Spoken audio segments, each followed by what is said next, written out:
కడప జిల్లా బద్వేల్లో పెట్రోల్ కొరత వాహనదారులకు తీవ్ర ఇబ్బందులు కలిగిస్తోంది.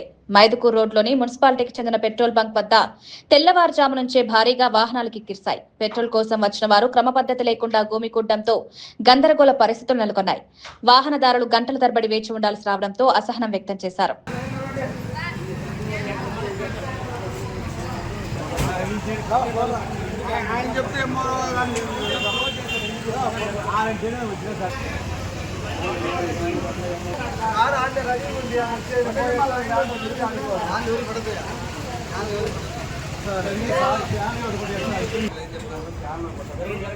బరిలోకి పట్టండి, అది కూడా నీట్గా పట్టండి. మళ్ళీ రేపు డైలీ వస్తుందంట. పల్లెలో అంటే